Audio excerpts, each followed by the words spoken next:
Hello YouTube, my name is Santrupt. Welcome to my channel. Last month I purchased a brand new Bajaj Pulsar NS200 BS6 and I've completed 1000 kilometers in around 35 days.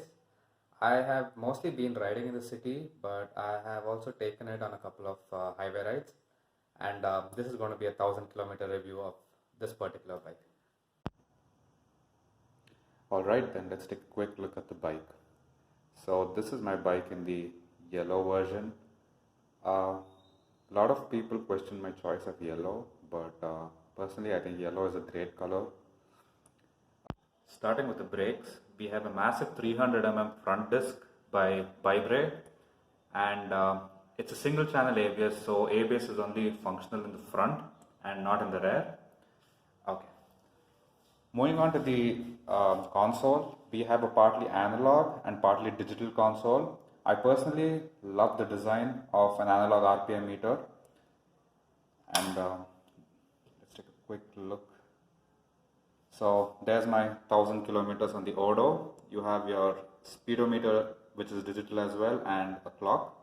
And here are your telltale lights.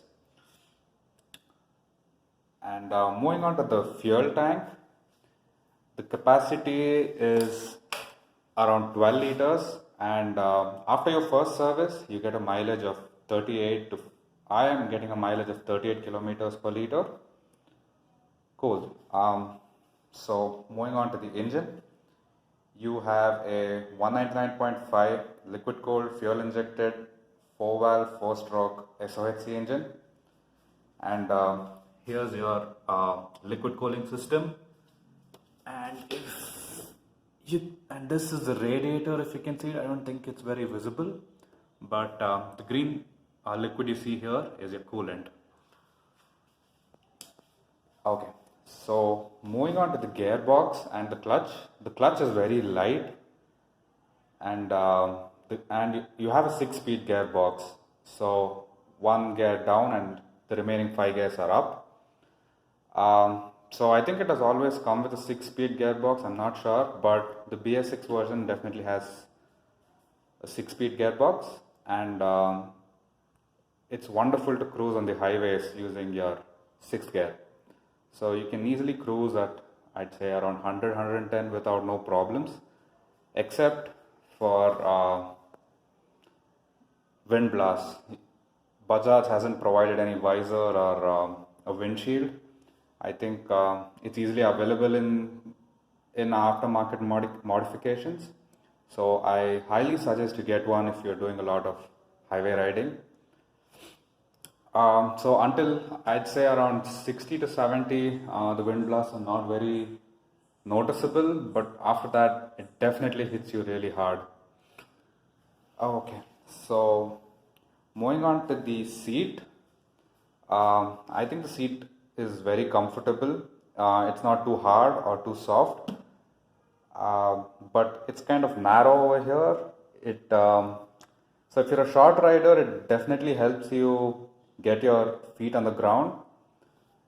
The seat height I think is around 805 mm or 810 mm, but because of the narrow seats, it lets you put both your feet down.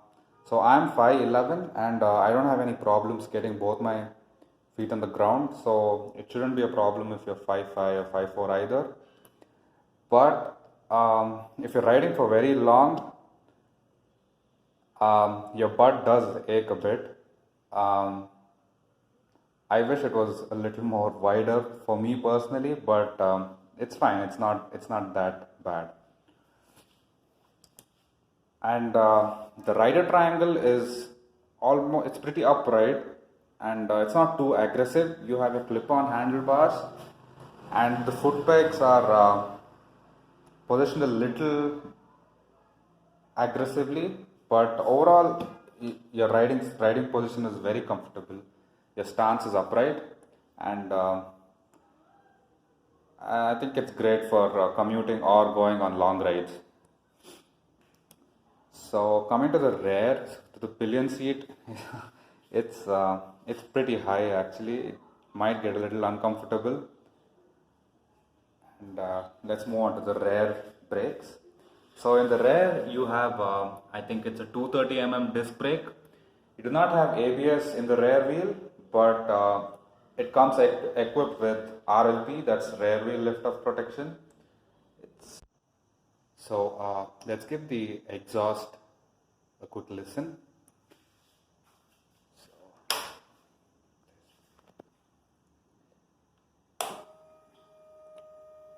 That's the FI system.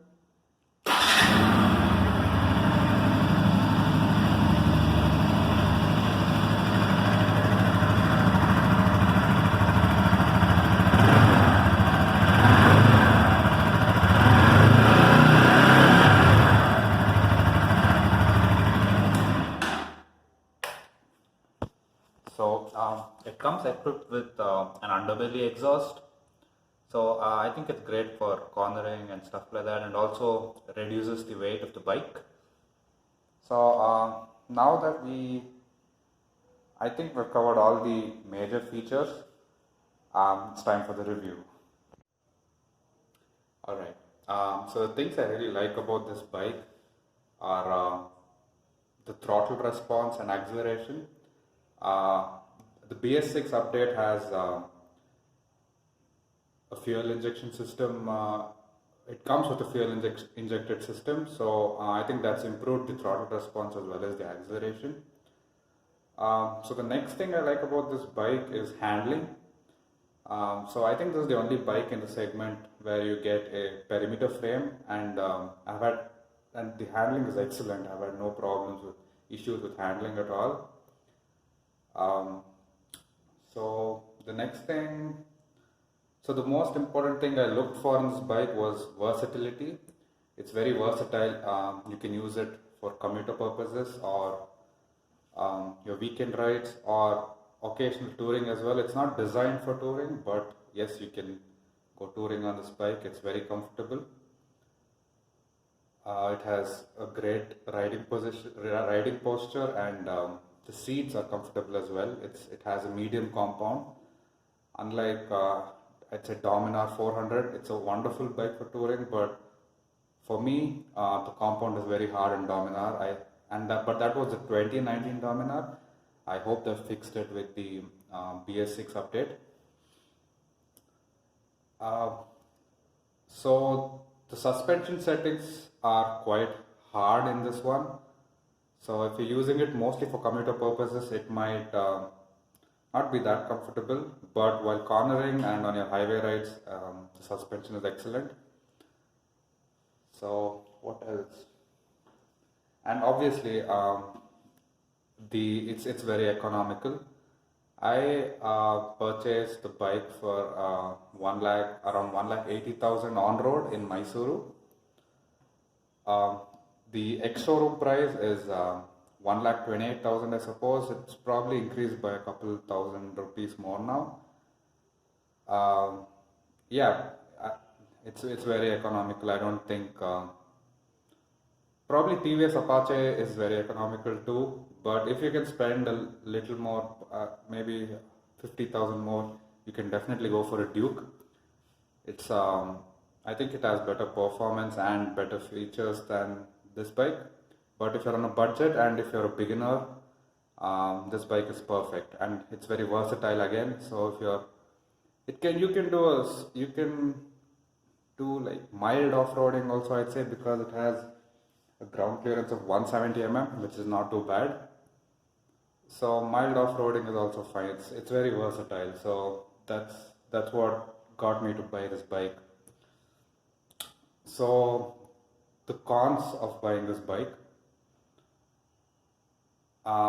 So I'm not very happy with the electrical fittings of this. I mean, maybe the electronics of this bike. The engine oil light has blinked around 3 times so far, and there has been absolutely no issues with the amount of engine oil.